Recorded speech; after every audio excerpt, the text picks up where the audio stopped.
સમાચારની વાત કરવામાં આવે તો વડોદરાના સોશિયલ મીડિયાના સર્કલમાં ખાનગી એમ્બ્યુલન્સના ડ્રાઈવર તબીબની જેમ દર્દીને ટાંકા લઈ રહ્યો હોવાનો વિડીયો વાયરલ થયો।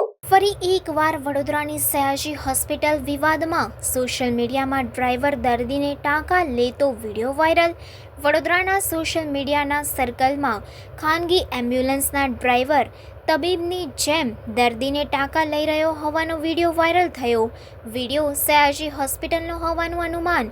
ગંભીર ઘટના અંગે ડૉક્ટર રંજન અય્યરે નિવેદન આપતા કહ્યું કે આ વિડીયો હાલનો છે કે જૂનો તેની પુષ્ટિ કરવામાં આવશે।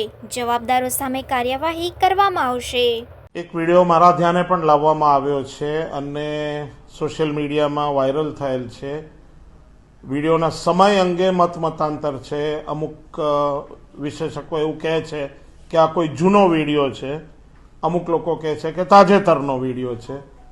વિડીયોમાં જે કંઈ બી દેખાય છે એમાં એક અનઅધિકૃત વ્યક્તિ ગ્લાઉઝ પહેરીને નીડલ હોલ્ડર હાથમાં રાખીને કોઈ એક ઘાયલ દર્દીના ટાંકા લઈ રહેલો જણાય છે અને આ જગ્યા કહેવા પ્રમાણે અમારા તાત્કાલિક સારવારનો જ કોઈ વિભાગ છે। બનાવ અંગે સંપૂર્ણ તપાસના આદેશો આપી દીધા છે। એ અનઅધિકૃત વ્યક્તિ હતો તો તેને ગ્લાઉઝ અને સાધનો કોણે પર્યાપ્ત માત્રામાં આપ્યા, એને ટાંકા લેતી વખતે નિહાળનાર લોકો કોણ હતા, તે દિવસે ડ્યુટી પર કોણ હતા, સમગ્ર બનાવની તપાસ થશે અને કસૂરવારને સજા થશે।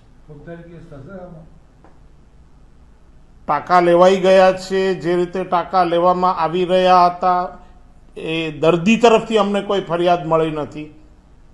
આ અનઅધિકૃત વ્યક્તિ દ્વારા એસએસજી હોસ્પિટલમાં સારવાર અપાઈ કે નાના પ્રોસિજરલ ટાંકા લેવામાં આવ્યા એ એક એક્સેપ્ટેબલ વસ્તુ નથી સંસ્થાના સુપ્રિન્ટેન્ડન્ટ તરીકે, એટલે જવાબદારો પર પગલાં લઈશું। આ એક શૈક્ષણિક સંસ્થા છે। અહીંયા આગળ રેસિડેન્ટો, ઘણી વખત અંડર ગ્રેજ્યુએટ સ્ટુડન્ટોને પણ અમે CLW સૂચરિંગ શીખવાડતા હોઈએ છીએ, એટલે સમગ્ર બનાવનો રિપોર્ટ આવે ત્યારે કહી શકાય। ના, અમે વિડીયોનું વિશ્લેષણ કરવા કીધું છે। તાજેતરનો વિડીયો હોય તો 2-4 છેલ્લા 5 દિવસની અંદર કોણ ડ્યુટી પર હતા એ બધાનો જવાબ અમે માગ્યો છે। તપાસ કરીશું, તમારા આક્ષેપ અંગે તપાસ કરીશું। જે કંઈ બી બનાવ છે એ બનાવ અંગે અમે ખુશ નથી અને એની અમે તપાસ કરીશું।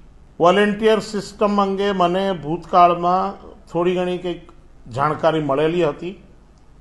આ વોલેન્ટિયરો અમારા રેસિડન્ટને મદદ કરવા માટે તેમના પર્સનલ સહાયક તરીકે સેવાઓ આપતા હોય છે।